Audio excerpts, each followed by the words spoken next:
जय हिंद दोस्तों, R S academy YouTube channel पर आप सभी लोगों का स्वागत है। दोस्तों जैसे कि मैंने 8th क्लास का आप लोग का रेशनल नंबर कवर किया था, उसमें एक प्रैक्टिस सेट उसके जो है 1.1, 1.2, 1.3 कवर किए थे। अब दोस्तों हमारा इसमें प्रैक्टिस सेट 1.4 आता है दोस्तों।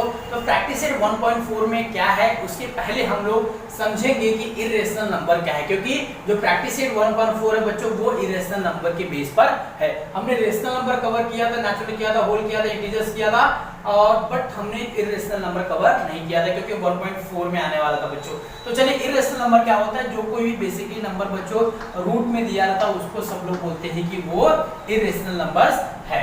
तो अगर बच्चों यहाँ पे हम लोग क्या है, आपके पास में एक फाइल, यहाँ पे हमने क्या लिया, कोई नंबर्स यहाँ पे ले लिया बच्चों, ठीक है। अब यहाँ पे कोई भी नंबर्स अगर हम लोग ले लेते हैं बच्चों, तो इसमें से क्या सब नंबर से क्या, अगर मैंने √4 ले लिया बच्चों, तो √4 का क्या होता है, अगर हम लोग बाहर निकालेंगे तो क्या होगा आपके पास में, ये 2 आ जाएगा। तो ये बच्चों क्या होगा, ये तो एज अ हमारा क्या हो जाएगा आपके पास में, रेशनल नंबर में काउंट हो जाएगा, ठीक है। तो अगर बच्चों हमारा रेशनल नंबर्स क्या होता है, P/Q के फॉर्म में होता है, जहाँ पे Q की वैल्यू जो है वो 0 के इक्वल है, 0 नहीं होनी चाहिए। तो यहाँ पर क्या करेंगे दोस्तों, हम लोग इरेशनल जो होगा अपोजिट होता है किसका, रेशनल का, यानी कि जो भी नंबर इरेशनल होंगे वो P/Q के फॉर्म में नहीं होंगे, ना तो उनको Q की वैल्यू जो होगी 0 के इक्वल है 0 होगी। अगर ये कंडीशंस यानी कि इसकी रेशनल नंबर की अपोजिट कंडीशन सेटिस्फाई करता है इरेशनल नंबर, वो कहलाता है बच्चों।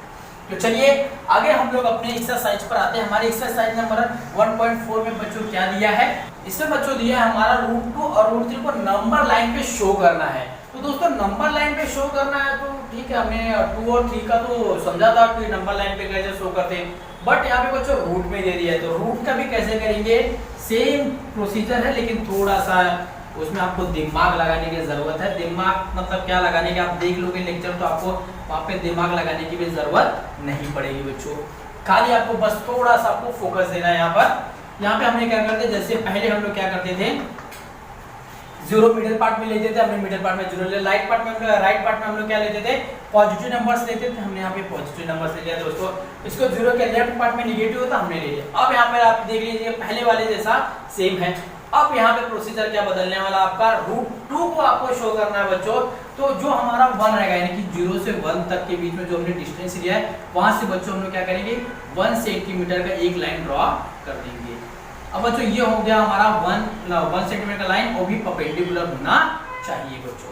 तो हमने क्या किया, प्रोटेक्टर रखा, प्रोटेक्टर पे जो है कि एक 90 डिग्री मेजर करके जो है 1 सेंटीमीटर एक लाइन ड्रॉ कर दिया, और जहाँ पे सपोज हमारा यहाँ पे 1 सेंटीमीटर आ रहा, तो यहाँ पे हमने क्या कर दिया, एक आग या फिर एक पॉइंट यहाँ पर लगा दिया बच्चों। अब जो हमने ये आग या पॉइंट लगाया बच्चों, यहाँ से हम लोग क्या करेंगे, 0 पे एक लाइन ड्रॉ कर देंगे, एकदम स्ट्रेट लाइन बच्चों ड्रॉ कर दिया हम लोगों ने। अब यहाँ पर हम लोग देखेंगे तो इसकी जो डिस्टेंस है बच्चों वो कितनी है, 1 सेंटीमीटर की सपोज आपने लिया तो 1 सेंटीमीटर की हो जाएगी, और ये यहाँ तक की डिस्टेंस हमने क्या लिया था, 1 सेंटीमीटर का लिया था बच्चों।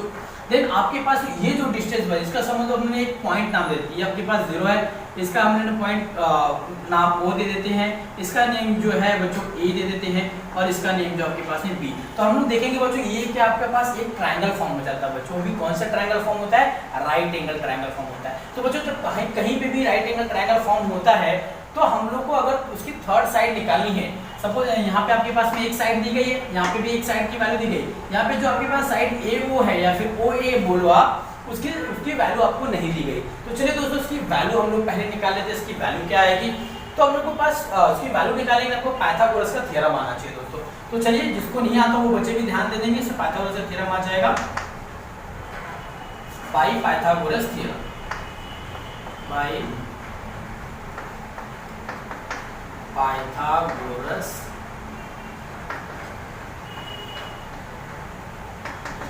तो पाइथागोरस का थ्योरम बच्चों क्या होता है, इसमें जो राइट एंगल जो होता है आपके पास, जो जहाँ पे 90 डिग्री एंगल होता है, उसके अपोजिट साइड अगर हम लोग देखते हैं तो वो साइड क्या होती है आपके हमेशा हाइपोटेनियस होती है दोस्तों। क्या होती है, हाइपोटेनियस होती है। तो हाइपोटेनियस यहाँ पे क्या होगा, आपके कौन से साइड बच्चों हाइपोटेनियस है, AO।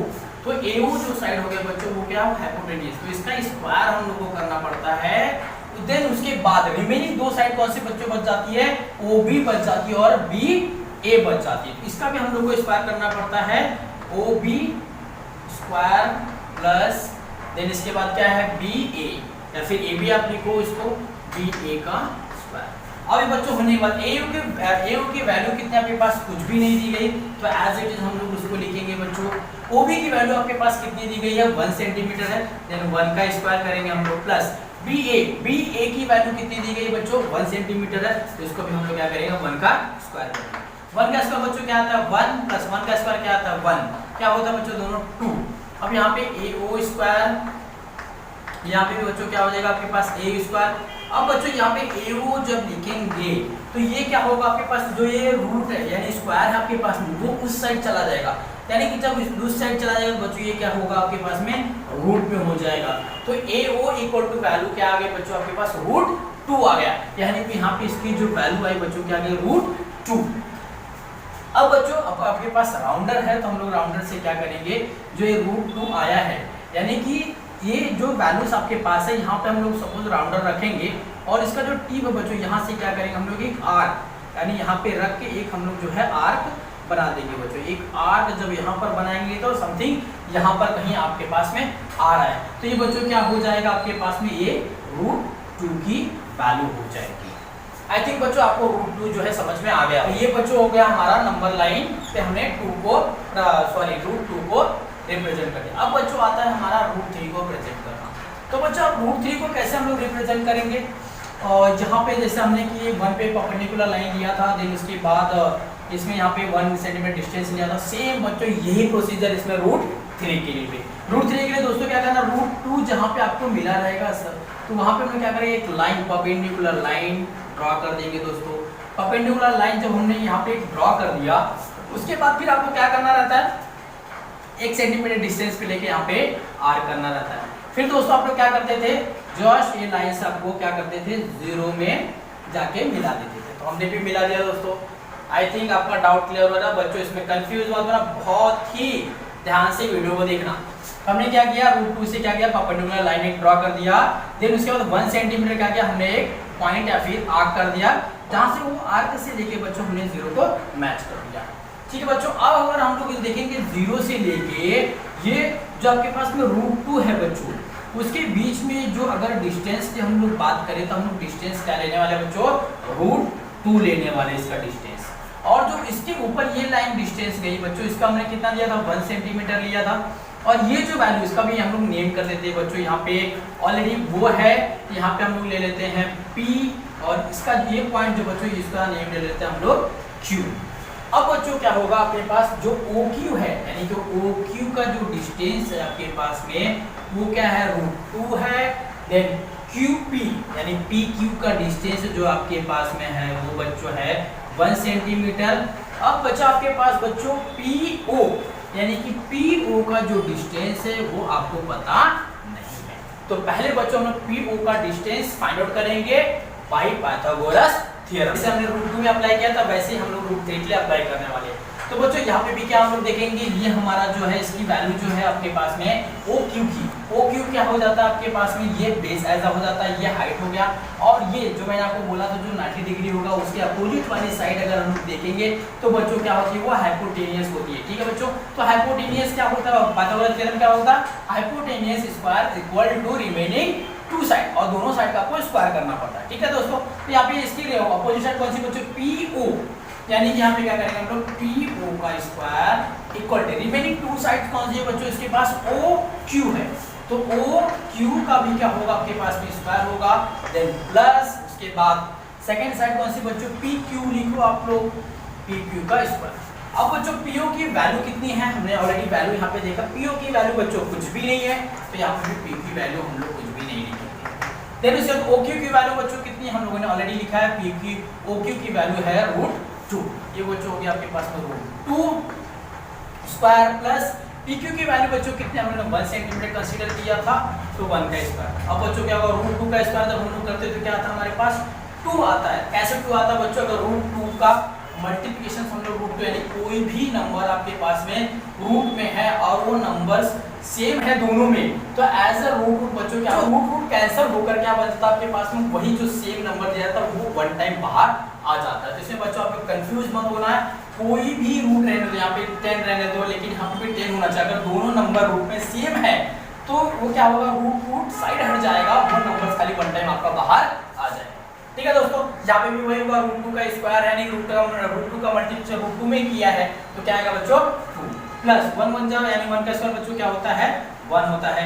तो PO ये स्क्वायर हो गया बच्चों आपके पास में 2 + 1, तो PO कितना आएगा आपके पास में 2 1 3 आ जाएगा, सॉरी यहाँ पे 2 आएगा। देन बच्चों अब PO जैसे मैंने आपको बताया था कि जैसे यहाँ पे स्क्वायर है तो अगर उस साइड जाता तो क्या होता है ये स्क्वायर रूट में चला जाता है बच्चों, तो ये क्या हो जाएगा आपके √3 हो जाएगा। यानी PO की वैल्यू जो आ गई बच्चों आपके पास में कितना आ गई √3। तो PO बच्चों हमारा का यहाँ पर है, इसकी वैल्यू सपोज हम लोग यहाँ पे लिख देते हैं √3, ये बच्चों हो गया। अब मैंने आपको कैसे बताया था, जैसे हमने √2 को यहाँ पे बता दिया था वैसे ही √3 यहाँ पर आ गया। तो बच्चों यहाँ पे हम लोग क्या करेंगे, वहाँ पे हम लोग को क्या मिल गया √3 मिल गया। अब बच्चों हम लोग क्या करेंगे राउंडर से ये जो आपके पास में 0 है जिसको हमने पॉइंट A भी बोला है, दोस्तों यहाँ पे हम लोग क्या करेंगे अपना राउंडर रखेंगे और यहाँ पर क्या करेंगे एक आर्क बना देंगे। अब बच्चों क्या हो गया आपके पास में इसका जो डिस्टेंस होगा बच्चों यहाँ पर राउंडर जो है पॉइंट O पर रखे हम लोग क्या करेंगे ये पूरे यहाँ की इस पॉइंट से जो एक आर्क बनाएंगे बच्चों, ये आर्क पूरा यहाँ पे जहाँ आपके पास में आर्क आएगा ये बच्चों आपके पास क्या रहेगा √3। तो बच्चों हो दोस्तों आप लोगों को ये जो नंबर लाइन और √2 और √3 को जो रिप्रेजेंट करना था उनको नंबर लाइन पे आप लोगों को क्लियर होगा।